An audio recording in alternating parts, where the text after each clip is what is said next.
Има ли? Да. Добре. Трябва да провериш обаче върви ли, защото там понякога натискаш, той не върви. Добре, добър вечер. Уважаеми дами, уважаеми господа, уважаеми нови господа, уважаеми стари господа. Уважаеми дами, които отдавна ние присъстваха много, е хубаво, че продължаваме напред, да изучаваме закони за взаимоотношения, разбираме на колко те са важни, разбираме на колко без тях ние не можем да придобием това усещане за щастие, за което всички капнеем с такъв, да кажа, голям купнеж, така слава блудя, но както иде. И разбрахме, че това е наука, която има свои закони, която има свои процеси. Затова там не можем да стигнем просто и така от това, че сме преживяли нещо. Това човек трябва целенасочено да изучава, да знае как правилно да положи усилия, за да не губи време на живота си в неправилни усилия, което е също много важно. И в зависимост от свои положени усилия, човек наистина може от тези знания да промени в положителен смисъл своя живот. И продължаваме напред. Аз имам тема, но знам, че има един въпрос в групата, който също е много интересен. Той до някъде прилича с темата и аз предлагам Петю да зададе своя въпрос. Днеска сме 3 октомври. Иде е Марго? Скоро и нова година. Скоро нова година, вече 2016 година. Между другото, много добре мина група и в София, и в Раднево. Хора са щастливи. Раднево са само организирали се. Доведаха мъжете. В София беше прекрасен процес. И все повече практика се превръща в смях до сълзите. Тоест нещо забавно, весело, зареждащо, дето хора казват, отдавна така не сме се смели от цяло сърце. Надявам се така да продължим. Независимо от сложни и дълбоки теми, които изучаваме. И така, въпрос. Въпрос, който искам да има, да си го обясня, всички заедно да си го обясним, тъй като с мен се случи една случка и въпросът, който ми се появи е: след като сме благодарни на някой за това, че е направил нещо за нас, трябва ли да се отблагодарим на този човек? Тоест, длъжни ли сме да се отблагодарим? Тъй като се случи ситуация, в която аз бях много благодарен на едни хора, те направиха много за мен, аз си го приех, нали, с благодарност, както са научили, винаги приема с благодарност нещата, но по-нататък, нали, така с думи и директни, и с действия, и с, как да кажа, то такъв вербален натиск, трябваше да се отблагодаря. Аз се отблагодарих, нали, при отблагодарението няма, нали, стойности, плюс, минус и така нататък, но на мен не ми хареса, че аз, когато приемах тяхната, нали, помощ, я приех, че те от чисто сърце ми помагат и не очаквах, че ще трябва да бъда човек, който трябва да се отблагодарява. Не, че не би го направил и при това съм правил, нали, за тях неща, които, нали, без да са някакви остойностени, оценени и така нататък. Останах неприятно изненадан. И това чувство в мен и сега си още стои, като че все още съм непрекъснато състояние на човек, който трябва да се отблагодарява. Все още там, не знам колко. И затова такъв ми е въпросът. След като си благодарен, дали си дължен да се отблагодаряваш? Това е въпросът. И да, и не. Ще говорим ли по тази тема или не ви е интересно? Интересно. Аз мисля, че е много интересна тема, нали? Тя е много важна, защото няма човек, при който това не се случва. Защото наистина, какво значи в правилен смисъл по духовни закони, какво значи процеса на благодарността? И наистина има духовни закони, които ни обясняват какво значи правилно процеса на благодарността. И как? Трябва ли да благодариш? Не трябва ли да благодариш? Къде трябва да благодариш? Къде не трябва да благодариш? Добре. И така. Правилно организирана благодарност по духовни закони. Такава тема. Нали така? Значи, правилна организация на благодарността. Благодаря на Доник за хубаво, значи какво? Организиране на благодарността по духовни закони. Ето тук ще напишем. По духовни закони. Правилно ли го написах или? Правилно. Добре. Членувах, всичко е правилно. Важно, след това като го опиша, да знам. Само дето е правилно. Правилно. Организиране или правилна организация. Правилно. Организиране на процес. Добре. Това са много важни неща. Защото понякога, ако ние не разбираме този процес, той може да ни остане като чувство за вина. Или като това, че ти се превръщаш в един вечно дължащ човек на някой, който ти направи нещо малко. И там нататък ти не можеш да разбереш удобно ли, неудобно ли, да му продължаваш да му дължиш нещо. Докъде е тази степен на дължение един на друг протича във времето? Какво значи адекватно, като на теб ти помогнали, какво значи адекватно ти да благодариш? Нито повече, нито по-малко. Самата дума да благодариш, тя има два кореня. Благодарност.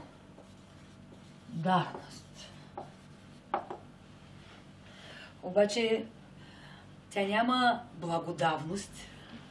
Нали така? Тя има благодарност. Тоест има някакъв дар. И този дар трябва да бъде благ. Когато ние говорим за благодарност, ние трябва да разберем откъде започва измерение на параметри благо. Дар, за да могат да го превръщат в дар. Кои тези измерения на благодарността по-висши, кои са по-нисши, как в тях да се ориентираме? И разбира се, веднага трябва да разделяме човека на две части или две реалности. Едната е реалност, която е наша материална реалност, материя, форма, социална реалност, социална. Другата реалност, това е невидима или ние наричаме духовна. Духовна реалност, без форма. Това е друго измерение. Човек се разделя на две части. Както ние казахме, това много важно трябва да се разбере в този свят. Кое твое действие се счита за това, че ти си действително помагаш на другия? И както Петя не е случайно казал, много беше важно да видя, аз мислех, че е безкорисна, с чисти помисли ми помогнаха, а всъщност се оказа, че усещам, че аз съм длъжник. Измерение на помощта преди всичко се измерва от тази реалност. Защото ние сме, тук влиза в това изследване и влизат параметри на взаимозависимост и взаимовлиятелност. Това е едното. А другото, това е първо, от което можем да го разглеждаме. А второто, от което можем да го разглеждаме, това е през мен влияят висши закони на природа.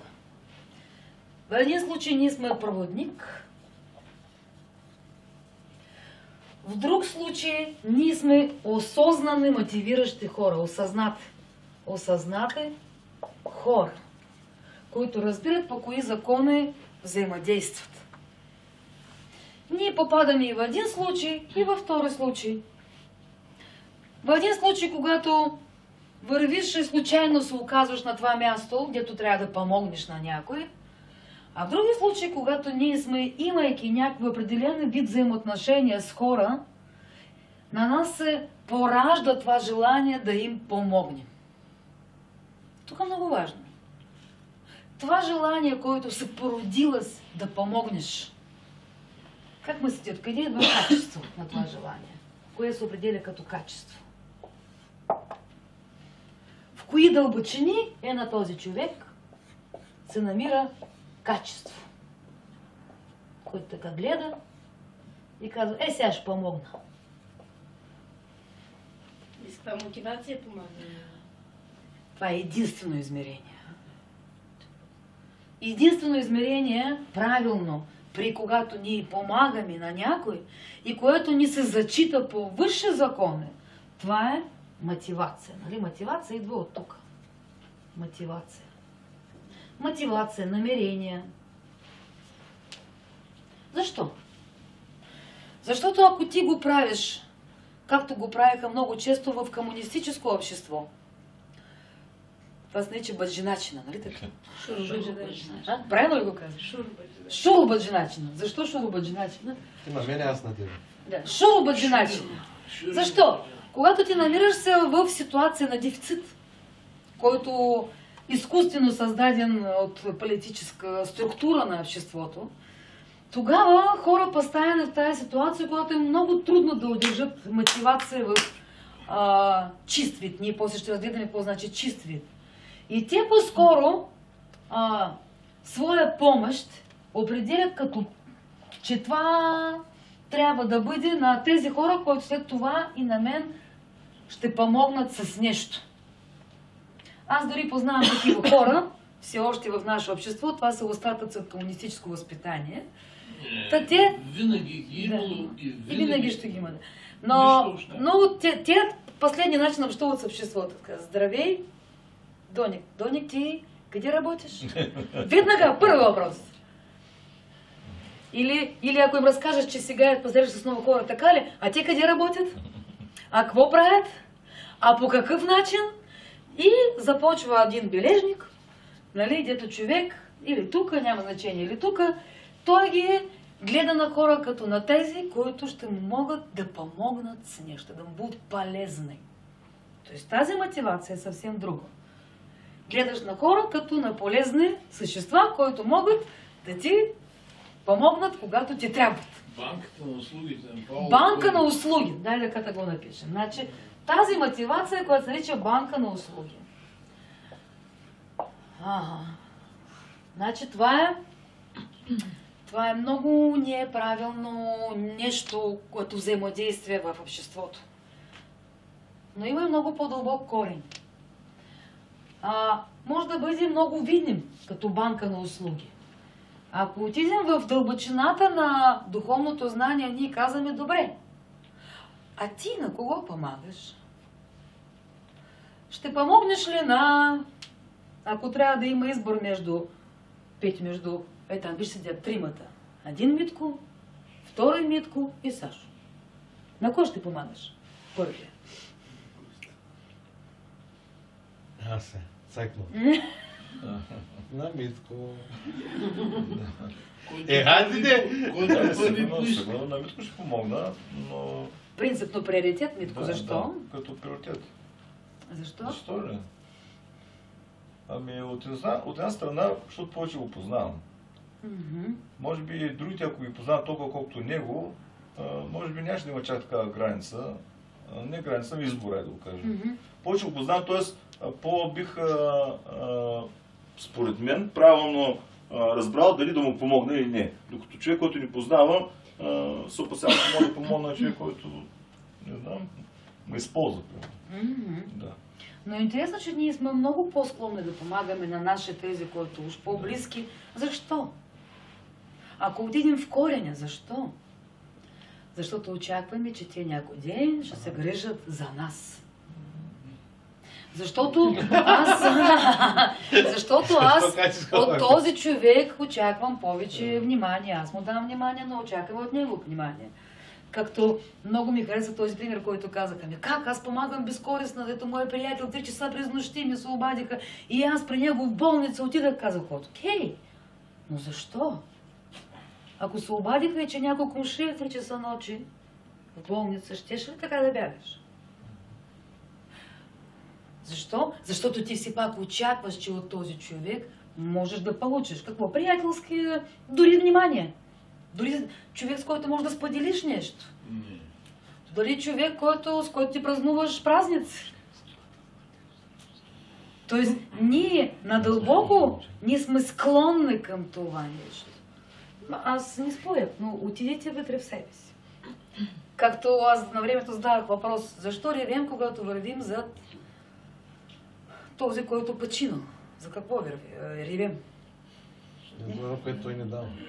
Което сме загубили, което не дава. Ние ревем за това, за което може би няма да получим от този човек, който сме получавали от него. Колкото е странно тези неща да признаваме пред себе си, те са много такива едни надълбоко. Много. Но сме отошли много дълбоко вече. Принципно, какво правим избор, как помагаме и на какво помагаме. Има много интересно нещо.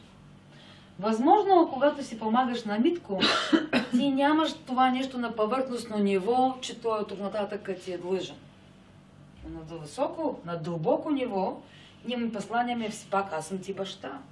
Все пак аз съм ти майка. Имаме ли такива послания? Кръвта, първо кръвта, естествено. Кръвта. Да. Значи там има някакво задължение. Е много интересно. Задължение като внимание, задължение като помощ, задължение като приоритет. В нас има това нещо. Усещане за група. А? Някакво усещане за група, за общност. Някакво усещане за група, родова група, нали, родови признак. И там сме длъжни да помагаме един на друг. Всичко това няма лошо. Ние не говорим, че това са лоши неща. Ние говорим, че в нас така работи природа. Но това е повод за тренинг с тези неща. Ние все пак казваме как да изчистваме наша мотивация във всички случаи, когато помагаме. Преди всичко в нас. После ще се научим това да го разпознаваме и в другия човек. Защото ако другия човек постоянно ти казва, помниш, аз на теб направих, ти какво ще направиш? Един път ще ти го каже, втори път ще го каже, трети път ще го каже. Четвърти път, като предложа помощ, ти какво ще кажеш? Не благодаря. Не благодаря. Защо? Защото при удобен случай постоянно ти се натяква, а помниш, че аз на теб... Това не е безкорисно. Да. Ако е корисно, това си е чиста сделка. Или, когато човек прави нещо, ние какво наричаме користа? Когато човек прави нещо и иска от нас след това специално внимание, което може би не заслужава. Тук и сега, нали така? Защото ние общуваме тук и сега. И ако човек прави нещо с това, че той на себе се организира в бъдещето твое някакво специално отношение, това не е правилно. Защо това не е правилно? Ами първо, помощта в случая не беше поискана.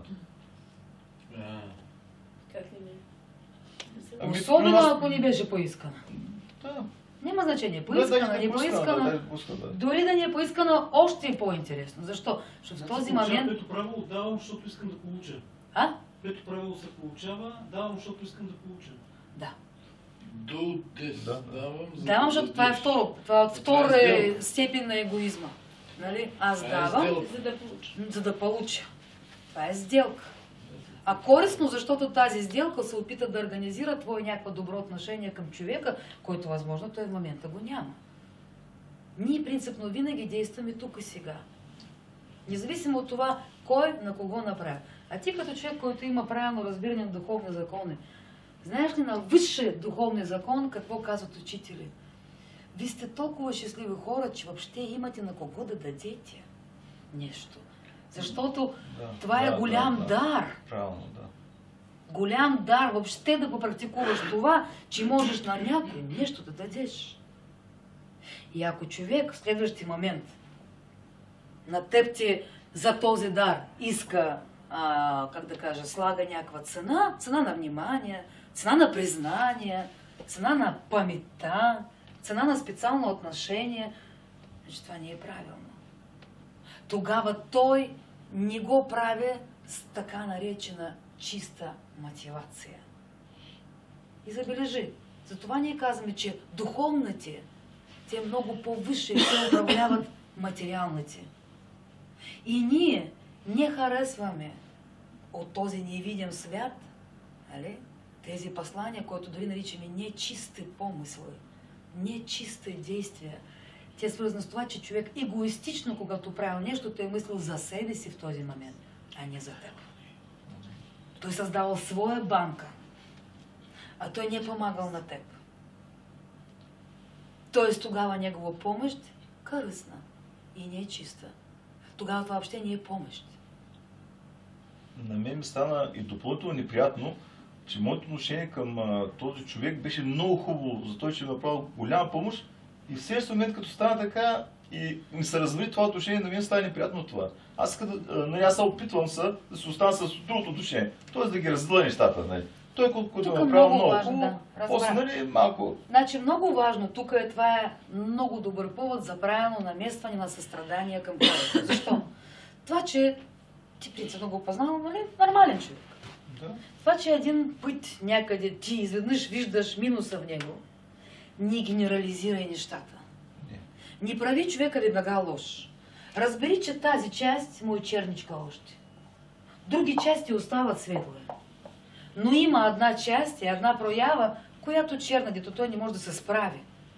И тогава ти, това се нарича да нямаш това наивно доверие и да не наделяваш човека повече, отколкото той има като постижение в своя живот. На нас много не се иска вече Тинче да има всички постижения. Ами понякога няма. Или Доник. Край, вече да има всички постижения, които... Дони има. Има. Ами тук едно все няма. Има ли? Нали? Или Митко или Сашо. Да, при Сашо малко и тук има, нали? Но той дойде. Ето едно светло постижение. Голям кейф. Виж? Тоест, това наша огромна грешка, когато за някаква провинност ние генерално зачертаваме човека. Това много неправилно. Защо? Ами в нас. Да. И в нас има това черничко. Тогава не трябва да... Затова казват, трябва тук и сега конкретно за конкретно действие се отнасяш човека. Но не слагай човека за това действие цялостен човек. Е много неправилно. Само тази част. Но с тази част ти започваш правилно да балансираш. Не разчиташ на тази част. И не очакваш, че в него трябва да има част. Напротив, ти гледаш реалността и гледаш, че тази част трябва да покритикуваш. А сега от тук нататък, как аз правилно да помогна, като му разкрих тази част неотработена в човека, как с нея правилно да балансирам. Много хубаво. Тоест ти тук виждаш, че той се оказа, че като помагал на теб, мотивация му беше не чиста. Това не значи, че тук другото такова. Как от тук нататък работим с такъв човек? С каква благодарност и каква ще бъде истинска благодарността на този човек от твоя страна? Е много интересно. Но... Аз оставам благодарен на този човек. Така. Това е безспорно. Така. Опитам се да го отделя, за да не ми е Така ми е неприятно. ясно, че остана благодарен. Но, как да му помогнеш, когато той започва да ти притиска? Това не знам.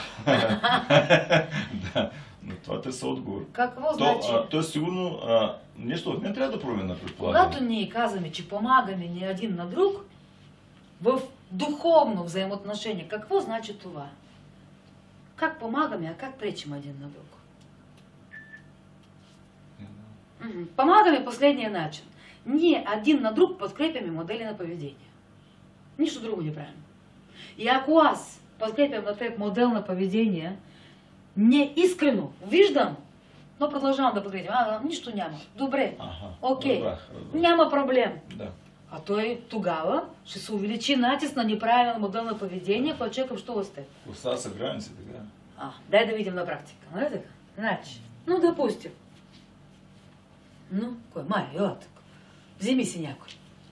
Взема, Да. Така, виж какво хубаво момиче си избрал. Така, всичко. Всичко. Това звуча като надежда. Добре, сядайте.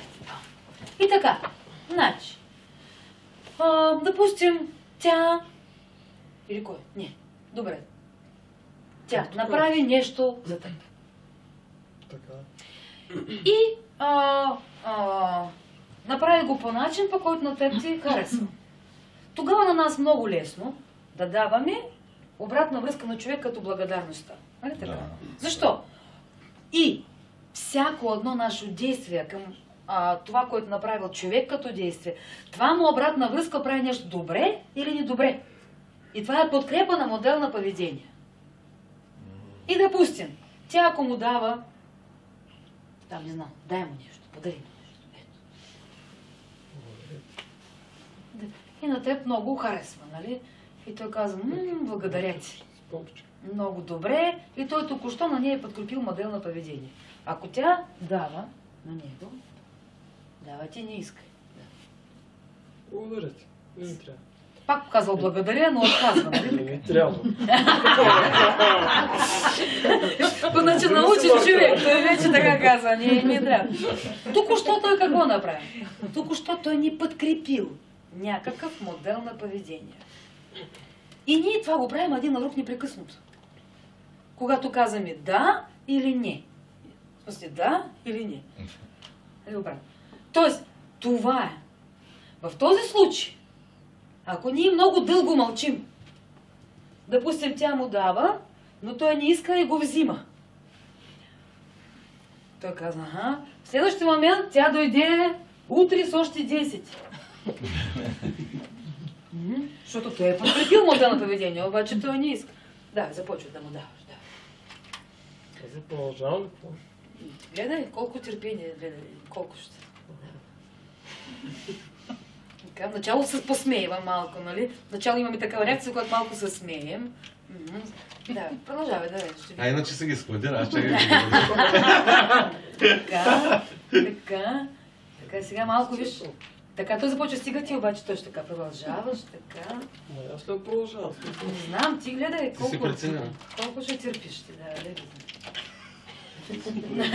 Значи това е година. Колко година ще търпиш, за да се реагираш правилно, да. Има ли още? Той вече го взима, но с прощение, нали така? Продължава, да. Ти ако взимаш, ние имаме... Значи, дама, ако продължава да взима, тя продължава. Но ние харесва, тя каза, колко съм щедра, значи. Колко хубаво нещо правя аз в пространството. Щедра съм, щедра. Да. Така, той малко не, обаче ти продължаваш. Да, и да ставаш още така. Кажеш, още съм ти донесила, виж колко. Добре, там чувството намера, не е ли? Какво става в него? Отдавна Той изпълниш. каза, нали, в него се натрупа. Какво значи? Така в нас работи природа.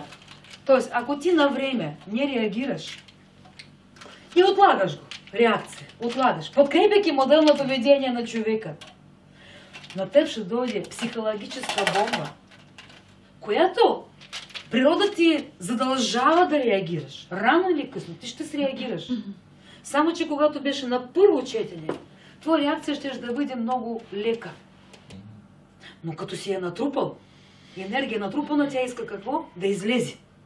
И когато си натрупал много недоволство в себе си, от всички тези потиснати в себе си несправедливости, които си усетил в този процес, но ти и подкрепил, ти си отговорен за това, че не реагираш правилно и бързо.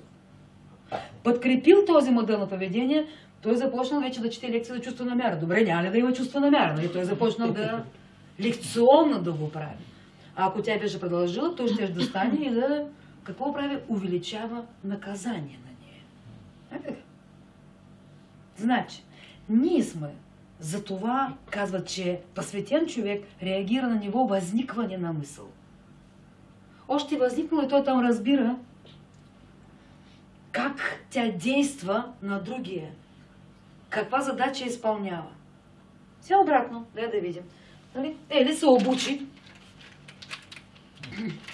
Ти са природен. И така станало, че в този живот... Той ще й дава. Да, той ще й дава. Да видим тя колко бързо ще реагира и как...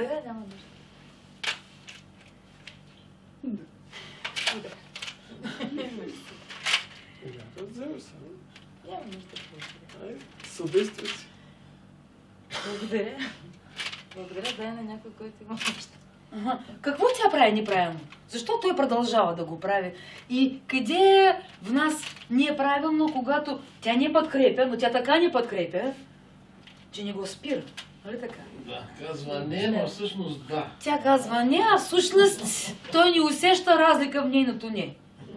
Тоест, ние трябва да се научим правилно да слагаме границ на другия човек. Защото той възприема нейното не като една прекрасна игра. На него му харесва. И още нещо има. Споменанието на нямаше нужда.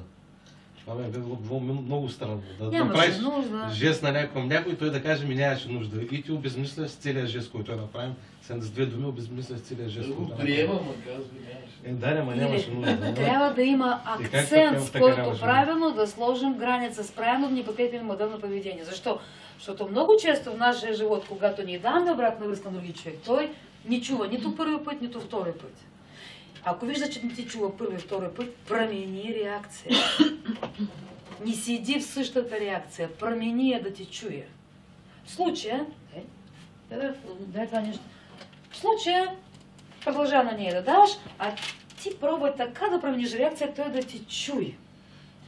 В този момент ние не трябва да се страхуваме да бъдем малко с меча на манджушари. Не това, което говорим. Но, каква разлика ще бъде? В мотивация. Аз не него лично нападам, затова казваме, не генерализирайте човек. А ти конкретно работиш тук и сега с това негово качество. А не с това, че Марио лош. Той е прекрасен, но в момента не вдява. И аз трябва да му сложа за това качество граница. Пробвайте. Виж, той е ден втори. Той продължава да сменя световете, подхожда тук, нещо, изработил вече стратегия, казва, все пак ще я превзема. Той така ми казваше не, ами не ми казваше много не. Благодаря ти, имам цяла кутия. Сигурно не съм. Сигурно не се вижда. Той дори това нещо подлага на... Значи, тази граница, която тя сложи, на него не му достатъчно. Той сега започва да иска да дава нещо друго. Но в тази ситуация как да му сложим граница и как да му... Какво се случва тук? Какво се случва с такъв човек? Явно какво при него има? Не чува, нали? Не разбира послание. Явно не разбира послание. Защо? Защото той продължава да прави опити. Но тогава, това се нарича да видиш реалността. Щом той не разбира, тогава аз трябва да променя. И това трябва да промениш. Но, давайте, променяйте. А ти продължавай там да даваш, защото ти много ми харесва изобретение твое, да. Благодаря ти, не ми трябва. Той дори на... вижте, в него се появила стига толкова. Защо появила с теб стига толкова? Защото след толкова марки навали тук гавички, в крайна сметка. Освен това, тя му пусна друга вълна, нали така? Когато говорим за граница, ние трябва да имаме предвид, че пускаме и друга вълна. Тази вълна може да бъде по-строга, по-ясна. Ако трябва, може да бъде агресивна. Няма проблем. Ако трябва да бъде гневна вълна. Но разлика в мотивация, с която го правиш. Ти имаш мотивация, човек да ти чуе и да разбере, че прави в момента, не е принципно, в момента прави нещо, което на теб не ти харесва. Аз имам въпрос. Да. Както е в случая, някой дошъл тук да помага и не сме се усетили в момента, че тази помощ не е поискана от мен, нали? В случая е ли идва да помага? За искането на помощта. Да, разиграваме веднага ситуация. Да, въпрос ще бъде такова. Ну давайте, кой ще помага? Питко, помага, ела тук. Никой не поискал теб помощ, ти обаче искаш, давай, аз ще ти помогна тук. Така, обаче аз... С маркер да помогна. Да, с маркер. Видях отстрани, че не се получи, сега ще ти помогна. Видях, че не работи този маркер, ще го сменя. Ако искаш, пробвай тези първо. После пробвай тези. Чакай. Ти пробвай представя. Пробвай тези да имаш.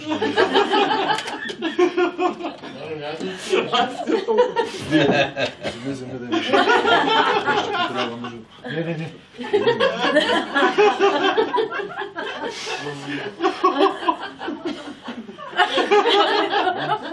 Ти имаш ли нужда? Имаш. Не, благодаря. Има.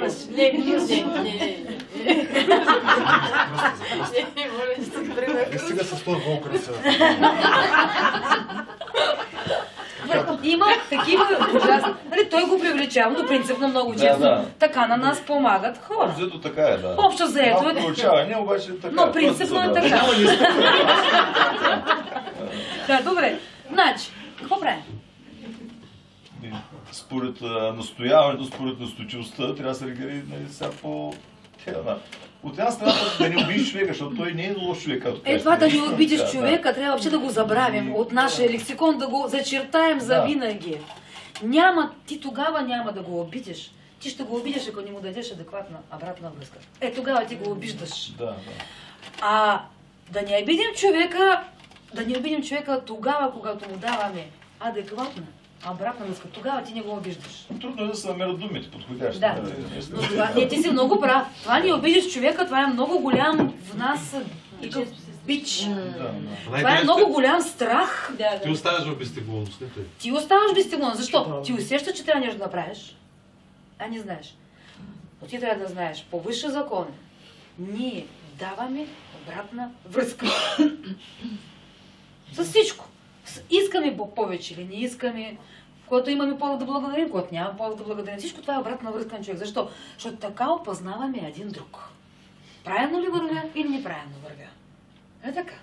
Така ни канят на гости или ни канят на гости повече. Искат с нас да общуват или не искат повече с нас да общуват. Това са маркери.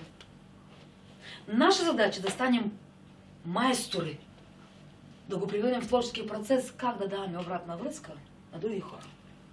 Това нашия майсторлък. Това е наша основна благодарност. Това се нарича да вдигнем ниво на благодарността.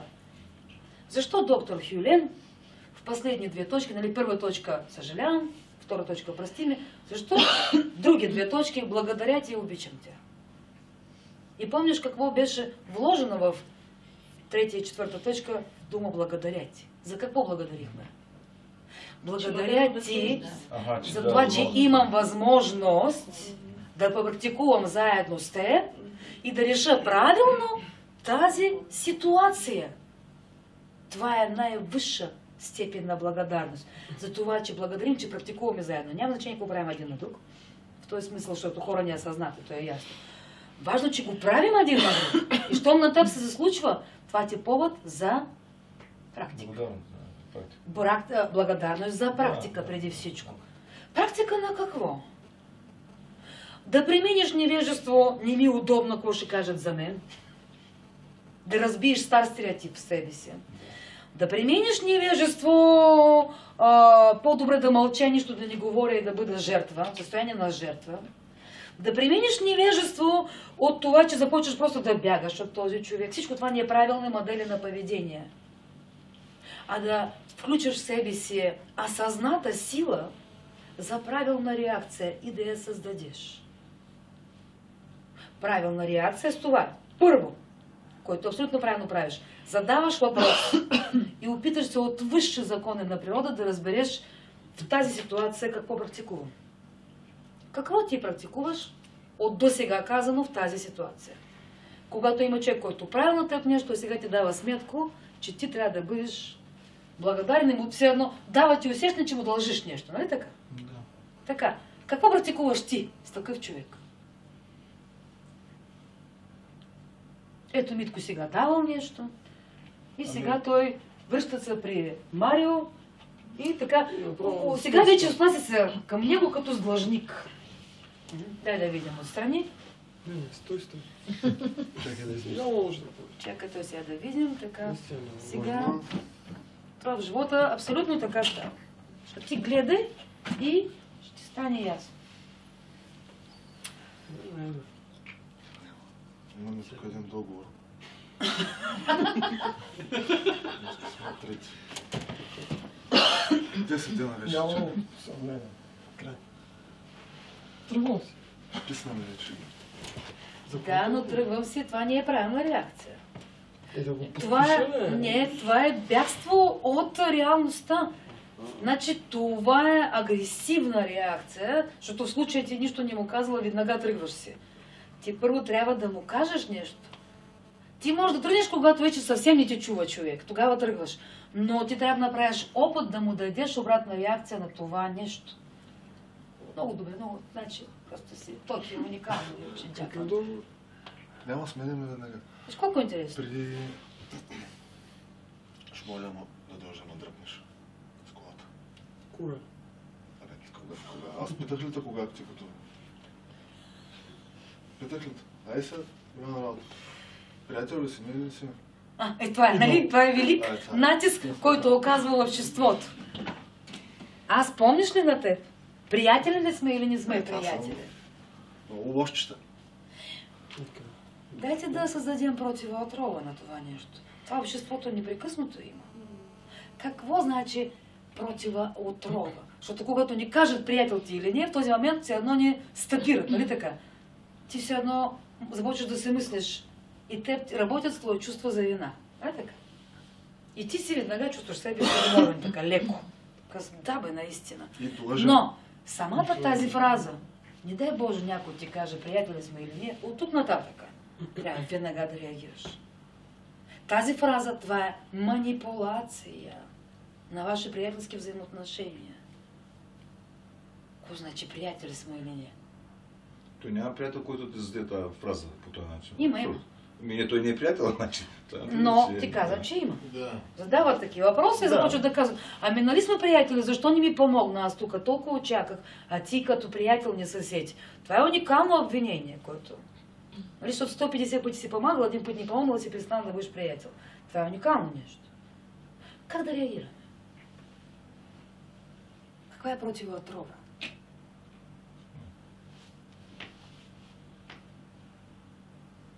Ну, лесно.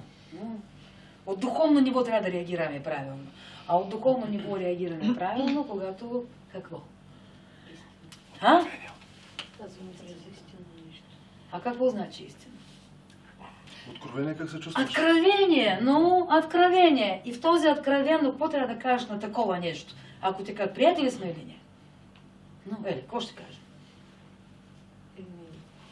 Приятелството няма цена. Супер фраза. За мен приятелство наистина няма цена. Може първо да кажеш нещо абстрактно, който леко човека да го намести в този момент. Забележи, без да го отлагаме. Защото ние като ни кажат тази фраза, ние малко сме все едно сме като стъписна и не знаем какво да кажем. А трябва още в този момент. Това се нарича бърза, адекватна реакция. Тук и сега. Без да го отлагаш. И още в този момент да се реагираш и да кажеш, да, за мен приятелство няма цена. Аз никога не помня какво съм направила на приятеля. С какво съм помогнал? С какво съм помогнала? Аз не помня дори с какво съм ти помогнала. Но ако... А ти как всичко помниш? Какво всъщност? Опа, манипулация. Нали да бе? Да. Нали? Говорим... Просто не такъв. Това е правилна реакция с благодарността, между другото. Защо? В този човек ти му връщаш дълг от много по-висше ниво, от духовното. Той ти иска на социалното, а ти просто му връщаш дълг от друга реалност. По-висока. Затова ние казваме, че имаме две реалности. Я пак. Още веднъж. Значи ние имаме две реалности. Тази реалност материална. Тук изглежда, че трябва да вършим. Той ми даде това нещо и аз трябва да му дам нещо в този израз. Това е тук. Но ние казваме духовно управлява материално. Духовно това е наши мисли, емоции, желания, чувства, правилни послания. Когато ти започваш този разговор за това, че приятели няма цена, тогава ти работиш от духовно ниво на ниво желание с човек, на ниво мотивация с човек, на ниво осъзнатостта с човека. Това е също благодарността. Защото най-висшият смисъл на живота на човека, независимо от това колко човек го осъзнава или не, но най-висшият смисъл какъв?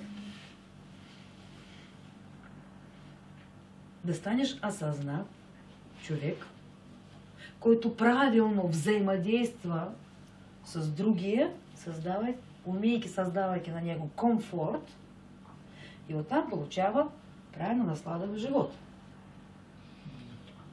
При свойства за отдаване. Обаче правилно свойство за отдаване. И той, тогава ти му виждаш, че е негово свойство за отдаване изкривено, и ти му наместваш свойство за отдаване по правилен начин. Задавайки му тези въпроси. По този начин. Аз имам такава мотивация и затова задава въпроса, точно за да разбера как, защото аз, според мен, аз съм човека, който трябва да ги направи тези отношения да са правилни. Да. Но не Ти знам си как, трябва да ги направиш, защото ти имаш по-голяма отговорност, защото ти имаш такова знание. Точно това, да. А той още няма. Този човек, който има знание, той носи по-голяма отговорност. Защо? Така се случи. То е, да. Така се случи, че ти, имайки това знание, значи ти вече Си тренираш отговорен, осъзнато да. неща. Точно така. Знам, че е така, просто... И ти вече не изпускаш нито една ситуация. Ти във всяка една ситуация тренираш това нещо. И не изпускаш. Значи ти правиш това усилие. И в този момент ти трябва да знаеш, че ти разбиваш стар егрегор на човечество. И това е трудно. Защото понякога много трудно това да го кажеш. В теб, защо? В теб възниква стара реакция. Ти приятел ли ми си? И възниква стара реакция на неудобство. Възниква чувство за вина. Това са стара в нас реакции, закоренели. Егрегор на човечество. Защото много хора реагираха по един и същи начин. И това станал навик. Неосъзнат навик, който се разпространява на много хора. Удивиш се на колко много хора, че в Китай същите фрази говорят. В Америка говорят същите фрази. Навсякъде. В Русия говорят същите фрази. И това е егрегор. Знаеш? И ти, осъзнато, пробиваш се след този егрегор. Само осъзнато. Неосъзнато не можеш. Неосъзнато ще залие чувство за вина и ти някакво не знаеш какво да правиш. Само през инструмента на осъзнатостта ти знаеш какво да правиш в тази ситуация и в теб се раждат правилна фраза, която трябва да кажеш на този човек.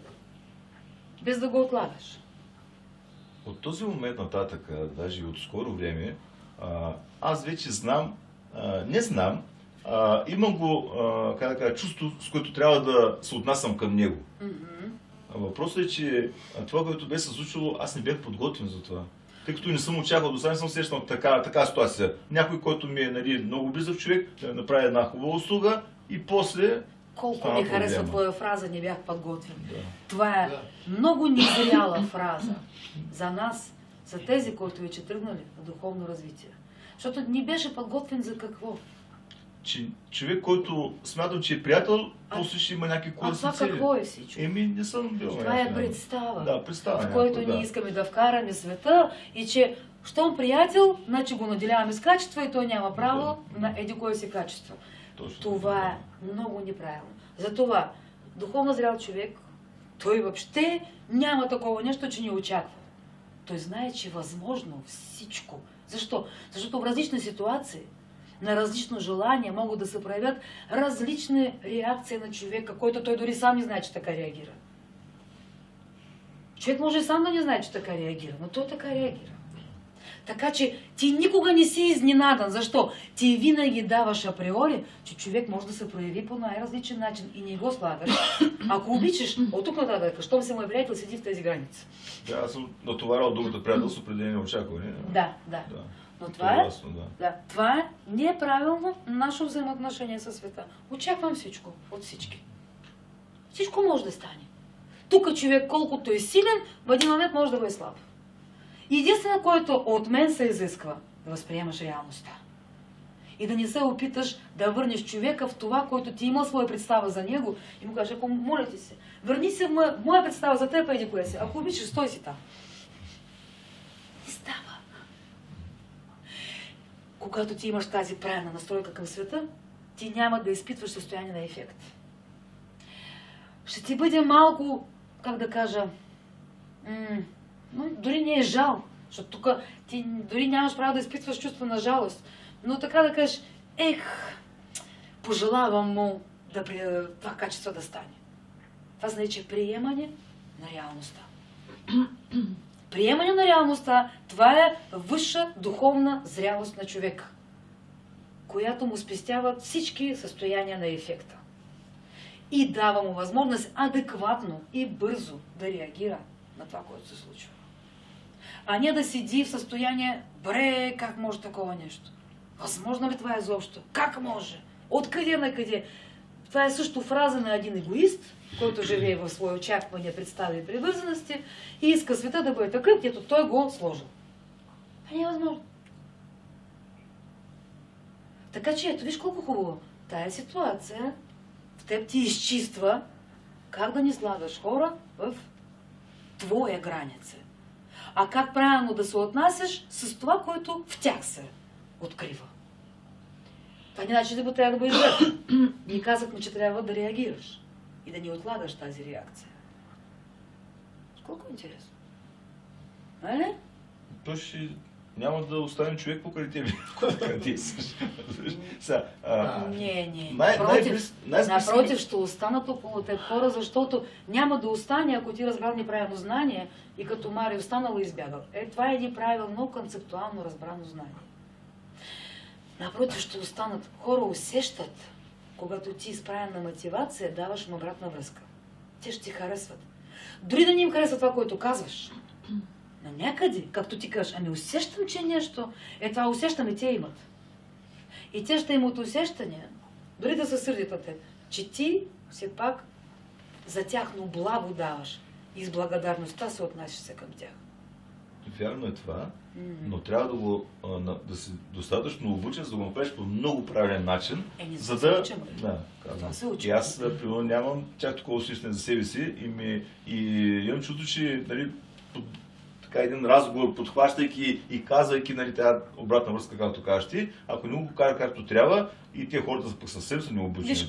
Ти нямаш за това качество, за това висшите сили ти дават такава ситуация, за да разбереш, за да я наработиш и да придобиеш качество. Затова сега ще го направим. И така, ила тук. Благодаря ви много за това. Ила тук. Сяде. Сега ще ти увеличим качество на това нещо. И така, какво си разбрал? Какво качество трябва да бъде в теб? Какво ще тренираме? Какво качество нямаш? Аз според мен, като имам правилна мотивация, те думите ще ми дойдат сами. Сега ще видим. Да. И така, качество, как правилно да даваш на хора обратна връзка. Да. Тук и сега, в зависимост от действия, което те правят. Да. Така. Добре. Уважаеми дами и господа, сега ще създадем на Петю една прекрасна ситуация, дето той да пробва виж колко различни качества, колко ще можеш да подбереш при правилна мотивация, нали? Правилно да реагираш на това, което се случва. Как да кажа, какво трябва да направим? Измислете едно нещо от себе си, така с пълна своя творческа енергия, все едно той ви дължи нещо. Значи все едно сте приятели. И преди 1 месец, преди 1 година, може би преди 10 години, все едно вие сте му направили нещо. И сега идвате, припомните му. Значи той трябва да усети от ваша страна, че все едно ви е длъжен. Как ще го направите? Не е задължително да му кажеш длъжен ли. Но така, с намеца, с не знам какво, че все едно ви е длъжен и сега искате от него някаква услуга или напомнянка. И така дали да го закачите. Да го пробват. Да го пробвате. Видиш, понякога вървиш така навънка и някой ти среща: "О, здравей! Как си? Там това, което ти направих, как е, окей, работи ли още?" Така ти леко намекват, че ти си нещо дължиш. Все едно човека продължава да помни какво ти направил, нали, с година напред. Така, Добре. Но, Тинче, аз мисля, че ти си като първи човек, който най-много можеш да припомниш. Така че, давай, да видим. Ела, тук така излиза и каже, о, здрасти, здрасти. Също съм го намислила. Тя си намисля. Добре, ти трябва ли да го мислиш изобщо?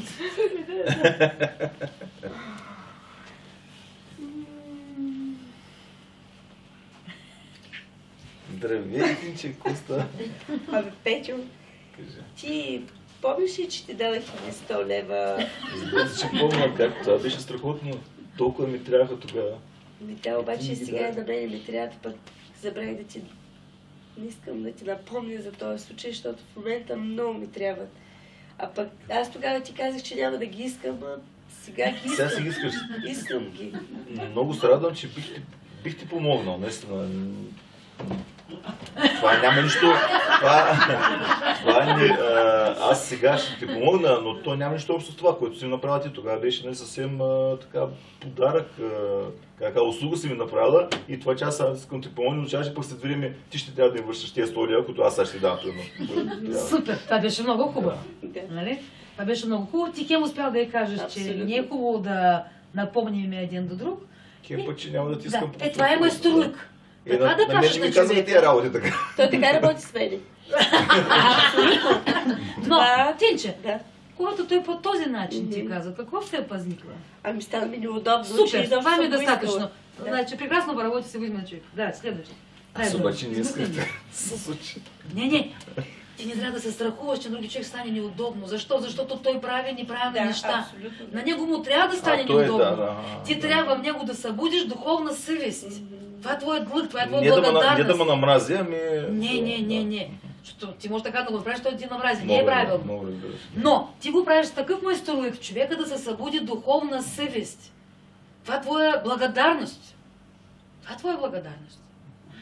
Добре, айде. И сега. Чакай.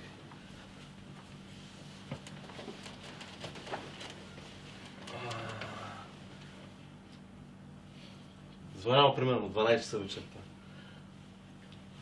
Звъняли по телефона и ти дигаш.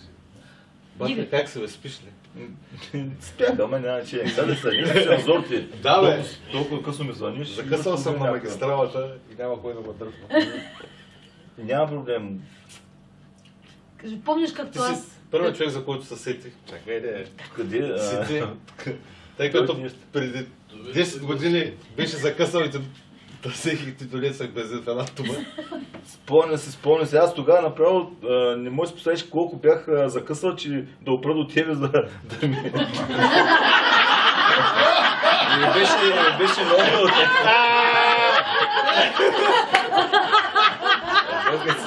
Направо ми е баба! Малко спайструвате си го! Знаеш ли колко бях записал? Ще да оправдам теб край, направо! А благодаря, нямаше нужда. Разбрах в този момент, така. Но...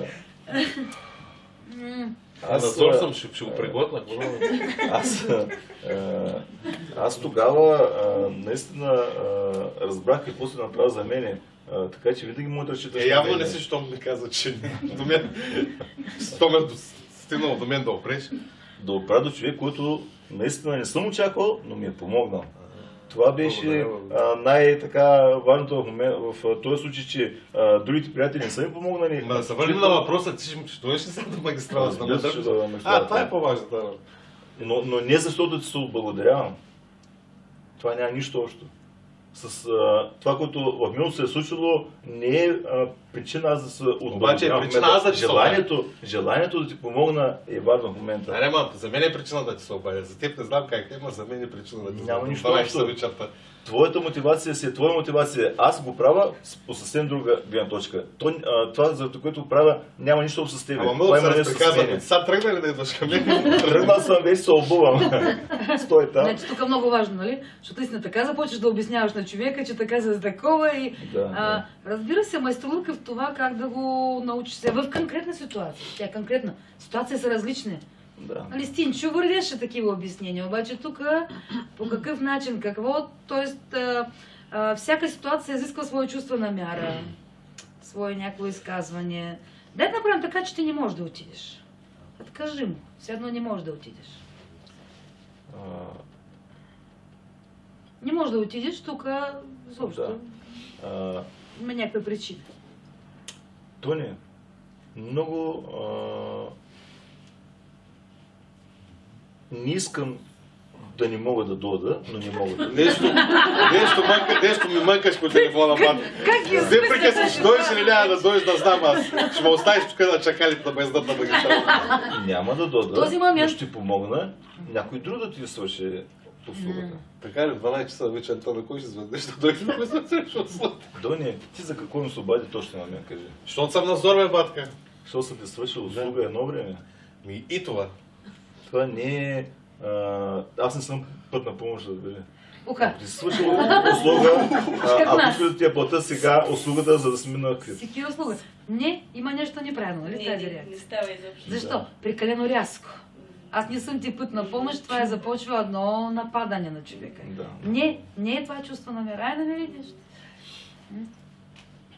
Откажи му така, той да остане щастлив от това, че си му отказал. Ето и два пъти се Нито обиден, нито нападнат, нито в някаква философското, а нещо е тази тънкост.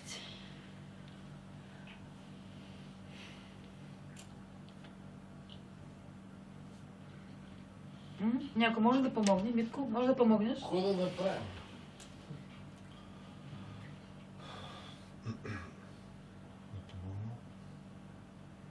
Назор съм, батка. Ще направя всичко по силите си да намеря някой, нямам възможност в момента.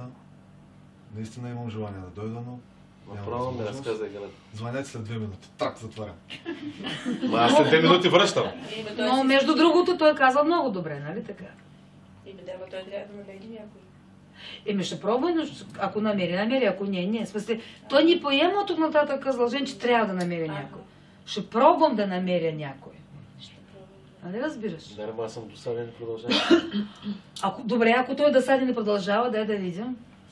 Доник След 2 минути, да. Звъня на всички, никой не вдига, все ще потърся помощ на... Обаче си вземи решението. Ще Може потърся друг. път на Нямам помощ друг. и я пращам веднага при теб. Кажи къде Ти си. ще платиш. Аз се плащам. Какъв проблем? Ти плащаш? Да. Влизаш в жертвена позиция. Не можеш да платиш. Да, не мога да платя. Не можеш да платиш. Не взимайте на себе си жертва. Да. Нали? Да, то е ясно, да. Не. Нито финансово, нито психологическа, но... Знаеш, Добре, няма значение, да. Пробвай. знаеш, че бих ти помогнал, просто сега нямам никаква възможност. Нямам кола, нямам с какво да дойда. Предложи ти някакво решение. О, това е интересно. Да. Тук вече стана малко по-такова, като каза, нямам Нали? кола и предложите нещо. Това е много хубаво. Тоест, нали, тук има хем откровено, хем доста правилно, Дай се хем няма жертвена позиция. Това е много важно. Да, но той лъжи в момента. Той има и кола, има и възможност, само че не иска да отида да свърши работа и в момента... Не казваме, че не може. В смисъл. Да, ама той лъжи. Ма не, той може и да Той не лъжи, лъжи. има възможност, има и кола. Просто не иска да му свърши услуга. Искаш да се реагираме, ако можем. Имаме кола. Аз ако не мога, ще ще го кажа съжалявам. Да, то... Пишай да дойда, как с кой ти помога? Причината да звънна е, че знам, че има кола, така е. Добре, как ще се реагираш? Как ще се реагираш, ако можеш, имаш кола, имаш пари, но не искаш да помогнеш? Пил съм. Въпросът е да не лъжиш. Въпросът е да не лъжеш. лъжиш, той хубаво каза. Давай, пробвай. Ами не знам, аз бих отшел, ако ми е приятел, бих отшел да ми помогна. Ами, за това ние в случая говорим какво? Да. Ние в случая на какво се учим? Какво се разбрал? На какво се учим? Аз не можах да разбера. Крайна сметка за какво говорим, защото той каза, че се чувства длъжен. Самия факт, че се чувства длъжен, значи той не се е издължил към въпросния човек. Нали всяка услуга си има някаква цена. Самия факт, че той се чувства длъжен. Не говорим за услуга за цена, Не, говорим за Той безкорисно. разбрал другото. Той казал следното. Виж, той каза следното. На мен ми помогнал той. Дойде и ми помогна. Дори не го молих. Да. Изведнъж в следващия момент минава време. Идва този и започва да ми напомня. А помниш, аз ти помогнах. Да, помня, много съм ти благодарен за И това. да, обаче той каза, че все едно има усещане, че това, че му казал, че е благодарен, въобще това не му е достатъчно. Защото този човек постоянно започва да му намеква, че... Добре, става ми неприятно и неудобно, не искам всеки път да ми намекваш. Кажи по някакъв начин, мога ли да се издължа и да приключим темата, защото ми става тъпо. И какво правим? Виж колко интересно. Оказва се, че тези неща трудно на хора. Защото хора искат да се научат по правилен това, което учим тук в залата. Правилна реакция. Как да се направи правилна реакция по начин, по който хем да не се скараш с целия свят? Защо? Защото хора са нормални егоисти всички. Обаче аз откровено казвам, не ми харесва начинът ти на поведение, смисъл, притесняваш по този начин. Кажи, очакваш нещо в замяна, искаш да се издължа по някакъв проблем начин или какво? Супер! Да. Ела тук. Искаш го? Да.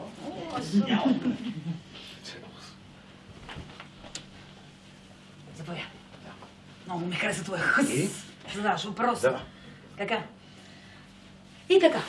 Значи, идеята, че как така да взаимодействаме със света, хем да не бъдем жертви, хем да не бъдем агресивни, защото това е много важно, хем да не бъдем гневни, хем да не бъдем... да бъдем най-тънки и да бъдем адекватни тук и сега и как максимално правилно да използваме ситуация за изграждане на правилни взаимоотношения със света. Според мен е невъзможно. Няма идеални хора, които във всяка една ситуация да постъпват абсолютно правилно. Зависи в какво настроение ще ме напипат. Мога да бъда агресивен, мога да бъда добър, мога да бъда всякакъв. И в каква емоционалност са ме напипали, нали, в дадени определени моменти, така. Тук това, което ние отиваме зад това нещо. Наистина ние всички можем да бъдем агресивни и добре разположени. И ние добре разположени, ние искаме да общуваме, но това процесът, който изучаваме тук, ние казваме недостатъчно да констатираме факта в какво състояние се намирам аз. От това състояние, като съм в добро състояние, окей, няма проблем, но когато съм в лошо състояние, от това нещо не трябва да пострада света, защото тогава мога да направя много грешки. И да реагирам. После си плащам от тези грешки. Да. И ние казваме, а защо трябва непрекъснато да плащам за тези грешки? Не мога ли да ги спестя? Като се научим, на това се учим. На това се Да. учим. Как да не отидем и да не трупаме тази банка, в която да харчим време на живота си за плащане на грешките. С малко тактичност, предполагам. Какво е това малка тактичност? Оказва се, че малка тактичност, зад малка тактичност стои 130 тома интегрално знание. Представяш ли си? Да. Тази дума малка тактичност, оказва се, че това е процес на взаимодействие, зад който стоят томови и томови духовна наука. Защо? Защото това е процес на взаимодействие.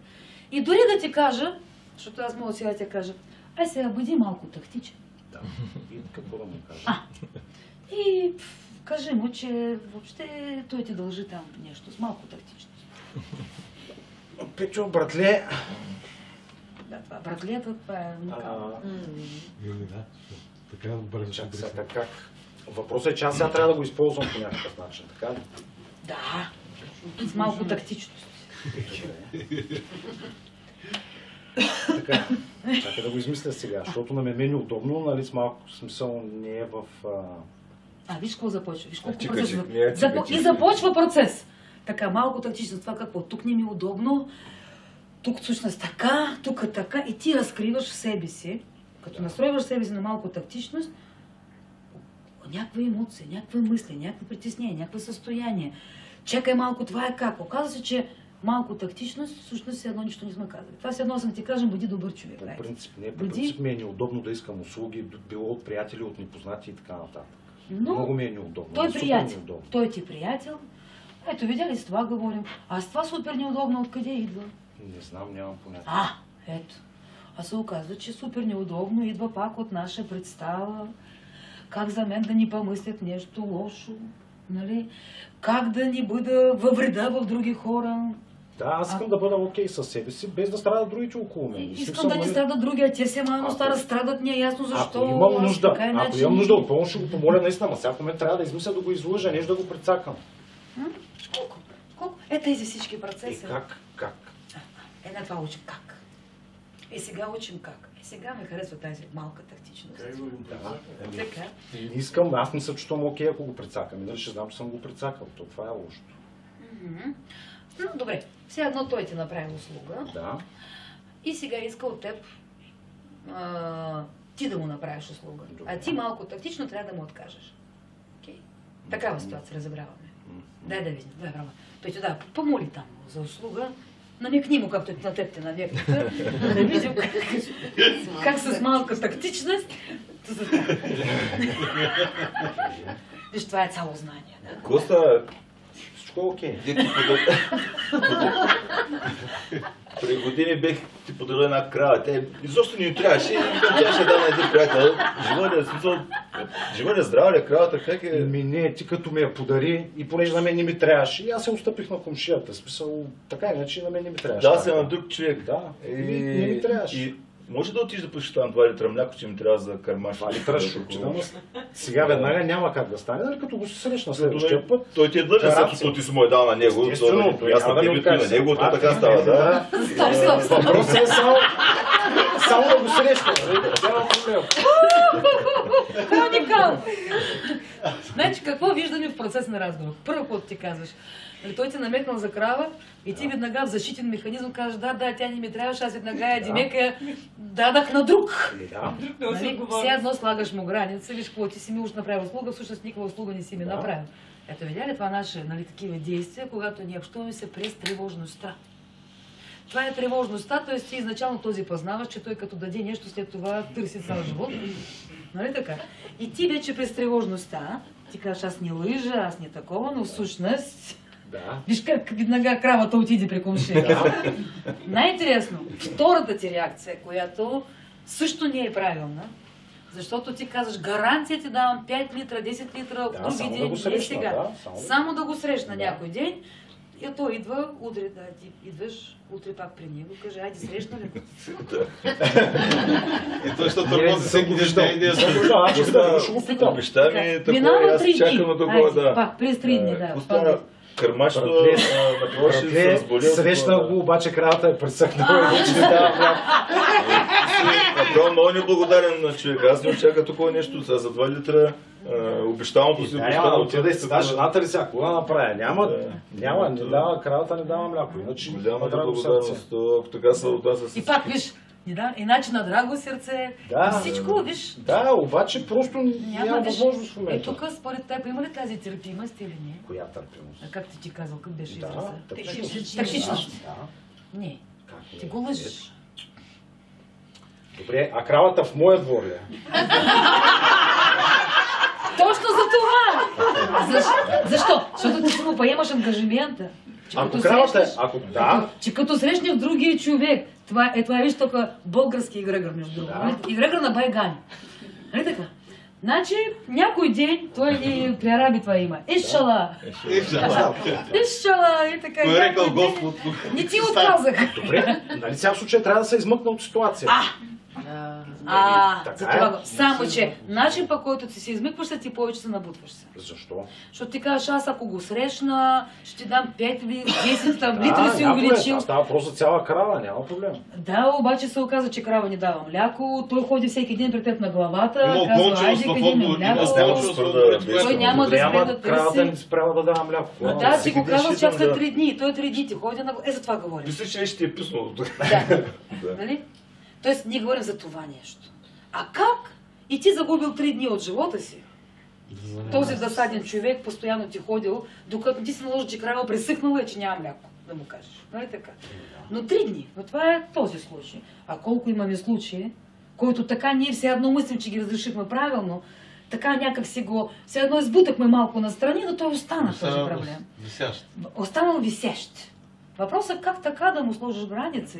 Не ти да му бягаш за млякото. Добре, аз не разбрах, наистина ли ми е дал кравата? Ако наистина ми е дал, дал ти. Не, но ти си отдал кравата, ти си... Няма я вече кравата. Да, тогава правилна граница, не това, че ти ще му бягаш за кравата, нали? Да му носиш млякото. А това, че той сам трябва там да отиде. Виж, това се нарича решение в този момент, тук и сега. Да го накарам да отиде при комшията за 2 литра мляко. Не знам, или искаш ти да бягаш. Не, направо ще му кажа, че не мога да му свърша. За това говорим. Разбираш? Ние говорим за това, как аз да реагирам бързо и адекватно, така това да не остане висящо нещо, което от мен пак ще искате, пак ще искате, пак ще искате. В случая с крава. Да, ама в случая, нали, трябваше да се отърва по някакъв начин. Се оказа, че не се отърва, но искаш да кажеш, че трябваше. Добре, това изучаваме. Да, обаче гледай сега какво става. Да. Той ме направи услуга преди време и сега иска нещо за мен. Точно кравата. Точно това изучаваме. Или да, обаче кравата вече не е при мен и не мога да ти помогна. Дал съм на друго място. Точно за това казваме. Как в такива ситуации? Как да реагираме по-бързо, по-адекватно и по-правилно? Това имам предвид, което говоря. Какво значи бърза реакция? И ето елементарно упражнение с крава, ние виждаме, тази реакция не завиди с това, че той още 3 дни ще ми преследва. Неправилна реакция. А каква реакция ще бъде правилна? Не да пробвам такава реакция. Тук вече не иска нищо да правя. Значи това е правилна реакция. Тук това изследваме. Как така да реагираме, да имаме по-бърз и адекватен резултат в нашия живот? Няма значение каква е ситуация. Въобще няма значение каква е ситуация. Всякакви ситуации тук. Слагаме с крави, без крави, със всичко. Добре, дай да пробваме. Сега си разбрал механизма. Така, твоя задача да сложиш правилна граница, да не остане това висящо, да не бягаш сред него. Но така да сложиш граница и да не бъде и агресивна. Пробвай. Давай с кравата. И аз цяла крава ти дадах. Така услуга ти свърших ти сега за 2 литра, може да пращаш по коншията, кравата я няма, не знам какво. Разбери, че няма откъде да ги взема тия 2 литра да ти ги дам. Аз нямам въпросната крава, не е в мен и не мога да ти помогна по никакъв начин. Поискай ми нещо друго, имам 3 дека на люцерна, ако искаш... Добре, дайте 3 дека. Юка, стоп! Една баля с люцерна ще дам. Така обикновено правил живота. Добре, вика, дайте 3 дека. Или той си направил автогол. Ще му дам една бала с люцерна и край. Как край? Тук нататък той ще ходи при теб цял живот. Ма как цял живот? Ето аз връщам ти услугата, ето ти люцерна. За една крава, една бала ли чакава? Тази люцерна е специална, бе. Край. Бал? Пак ще дойда, само начало. Пак ще дойда. Това е жертвена позиция. Добре. Аз му давам, издължавам се и край. После Не, той пак ще ми звъни. за него това не той е пак край. ще ми звъни. Това е жертвена позиция. Тоест ти сега какво направи? Връщам някакъв жест. Да, но ти така го върнал, че ти си направил себе си в жертвена позиция. Защо? Защото ти кажеш, крава няма, мога това да ти дам. Да, и да му остане на мира. Но И хем да не се чувства... Минаха 2 дни. Да. Айде, искай пак. Люцерната свърши.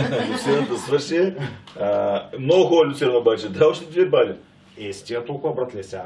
Колкото толкова. Толкова съм имал, толкова съм ти дал. Не мога да ти давам повече. Това е. Трябва ми, другата ми трябва. И що да не можеш? Аз как ти дадах безкорисно цяла крава? Мисля съм писал за тая крава, ти сега за 2 бали. Ясно, ама тая крава вече не е актуална. Ние сме хора за цял живот, те неща не могат да забравят. Това са жестови, които за цял живот между приятели. Да, ама повече не мога да се занимавам с тая крава, нещо, което се случва от 10 години. Стоп! И той ти вкарал вече в ядосване. И какво беше търпима ставали? Какво заминала отдавна? Тактичност отдавна е няма, нали? Или ето ги всички наши автореакции, които той малко повече ти натиснал, ако ти не знаеш как правилно да му сложиш граница, ти започваш оправдателна позиция, защитна позиция и той не ти чува, той продължава да ти натиска. Добре. Да. И играе с твое чувство на вина. Тук е идея. А как можеш така да му кажеш, той да те чуе наистина, но не агресивно? Добре. Има различен тип хора. На едни хора по един начин им се отразява, на други по друг. Точно така. Има и дебили, дето цял живот да му обясняваш още и всичко да му дадеш е същата работа. Затова говориш за този ти. Ето. Така. Защото сега ще го смениш, ще бъде друг. Друг степен на дебилността, нали? Това е ясно. Дебилността е в какво? На колко ни чуват хора, на колко не ни чуват. И така, виж, ние какво изучаваме тук? Това си ти. Ти как се казваш? Тодор. Тодор. Тодор. А това е П. Да. Петър. Да. Ние изучаваме нито Тер, нито Петър. Ние изучаваме между вас как се случва процес, който започвате да взаимодействате. Тук могат да се сменят Кото искаш. П, Х, М, С, няма значение. Ти си, който казваме адекватен, това значи, ето сега Петя отиваш Петя, и слага Митко. Друг. Няма значение. Така, той ти овца подарил, значи, минало. Не знам, какво ще подарил, той сега такова. Така. Сега. Няма значение. Това се нарича разнообразие, с който ние се сблъскаме в живота. Един и същ подход не е възможен. Нали така? Един такъв. Айде да видим на него как ще му откажеш. Пак същата, пак овца съм дал, пак. Да. И искаш мляко ли? Той вече, значи, Тодор вече е афектиран. И като види някой при него да идва, казва, мляко ли искаш? Или ти вече набрал себе си, понеже ние говорим какво. Вътре в теб, знаеш какво има?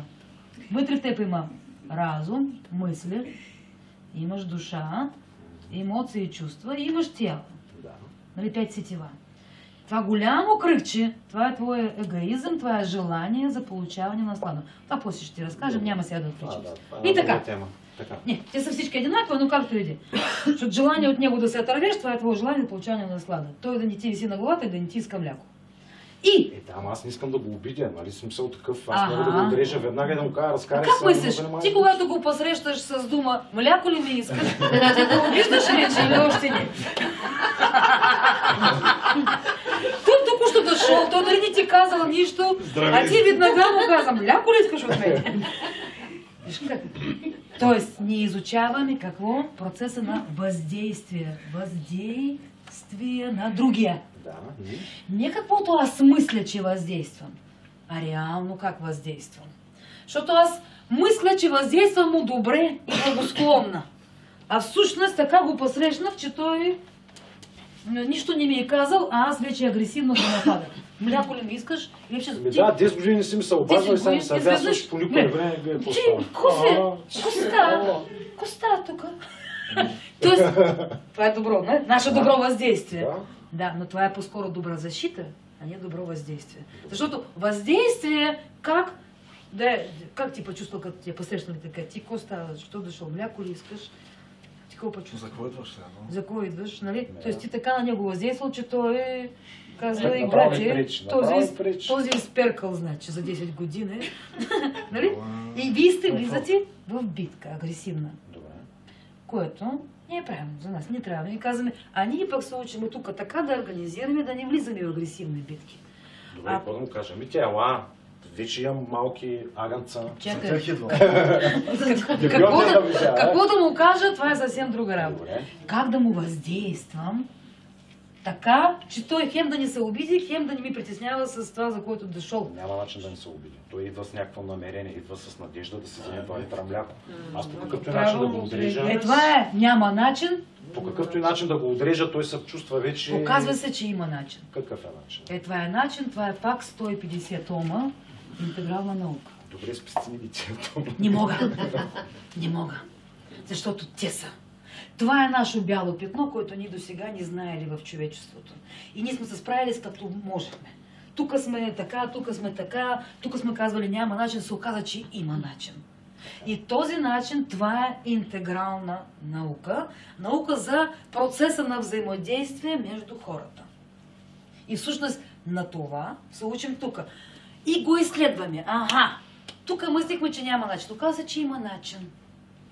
Айде да пробваш така да му въздействаш.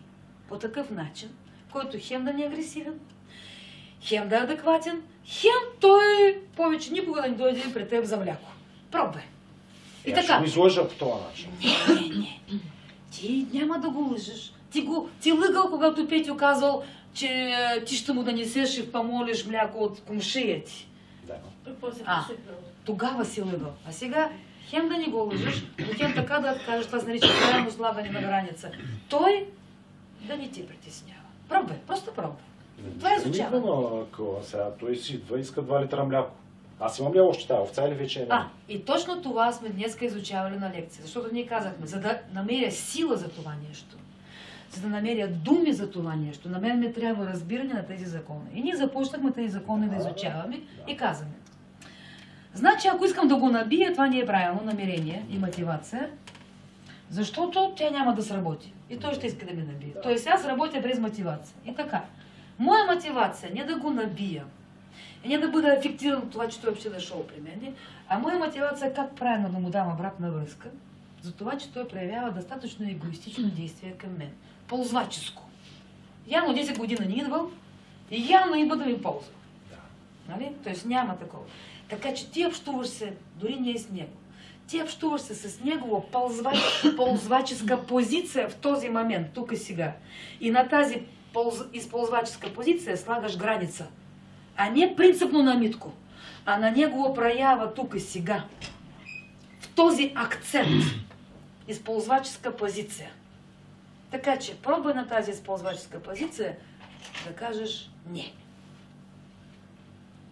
Да. Нищо не ми идва на това. Нищо, да, пробвай.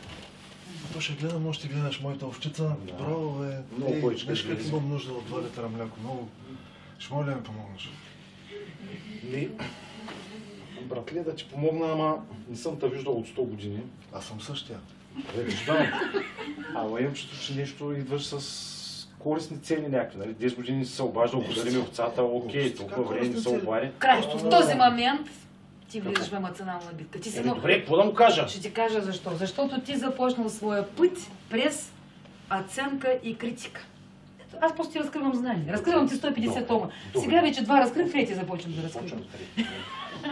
Така, в трети том се пише.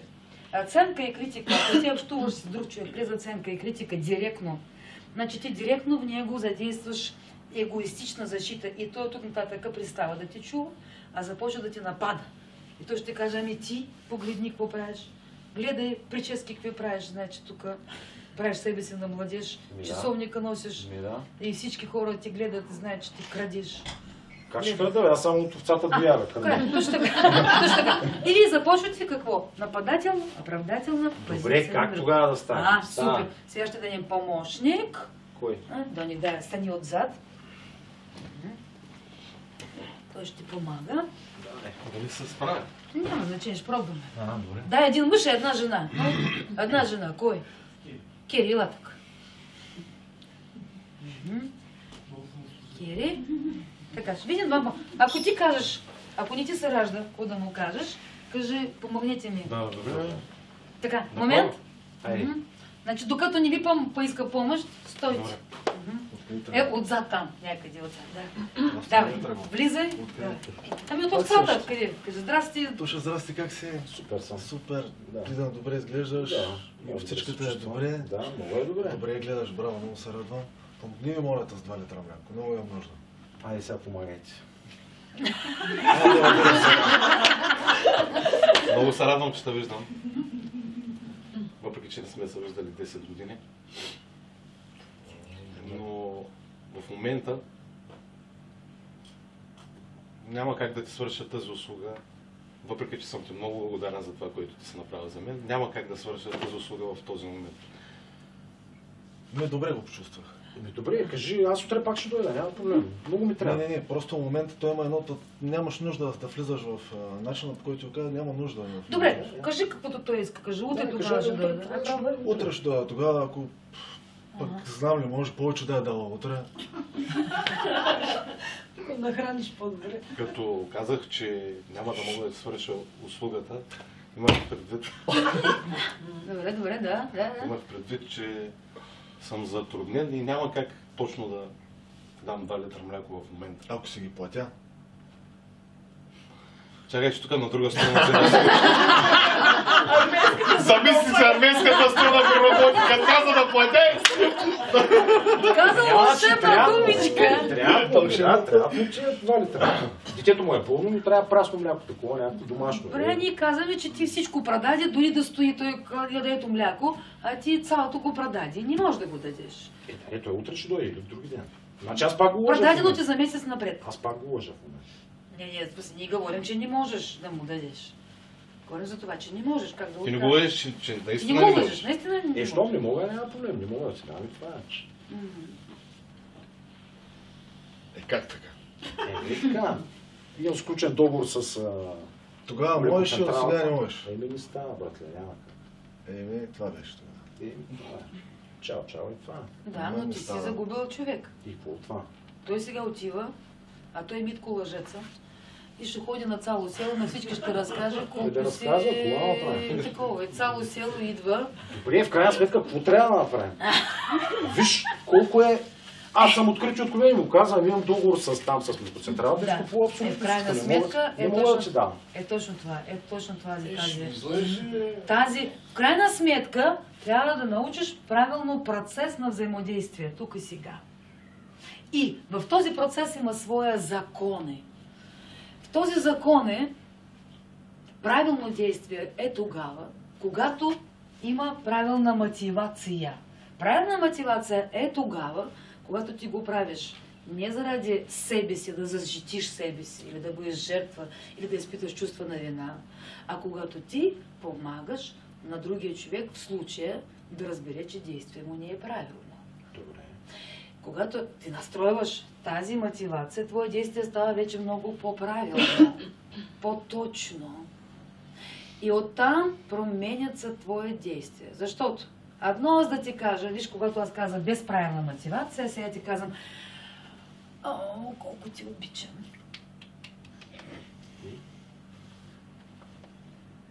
И ти вярваш ли ми? Не. Но това е неправилна мотивация. Ако аз имам правилна мотивация, истинско чувство към теб, аз мога да ти кажа, ти знаеш, че ненавиждам теб. Ненавиждаш ли? Що? Сега, аз сега пак не можах да разбера. Сега ще без да му кажа, Митко, ти си стоп. глупак, трябва да му кажа, Митко, има едни хора, дет не разбират едни работи, като му се аз те обяснявам съвсем други неща. Примерно. Не, така, говорим за различни бяда. Да, Никакво Сега, как. аз ти говоря за процес. Тоест тази мотивация, благодаря ви, сядайте. Благодаря. Тази мотивация прави вътрешна настройка. И тя украсява твое действие. Така или иначе аз го лъжа. Нямам договор с млекоцентралата. Аз Ние го лъжа сме и тук не му свършвам измисляме работа. ситуация. И не го лъжеш. Ние говорим в случай, като не можеш да му помогнеш или виждаш, че този човек прекалено силно започва да те натиска. Тогава ти реагираш на натиска, а не на това, че можеш или не можеш да му помогнеш. Добре, и примерно решил съм, че няма да му помогна. Да, и тогава трябва да му сложиш граница. Но тази граница трябва да му сложиш така, тя да не бъде нито агресивна, нито такава, който го казва, че той е лош човек. От нататък Не искаш да го губиш като приятел. ти не искаш да го губиш като Заради това, че ти е пускал това но искаш да му дадеш обратна връзка, правилна, в този момент. С това говорим. Добре. И въпреки това не го говоря. Добре, ето аз съм ти приятелка. Да. Ти не искаш да ме губиш. Да.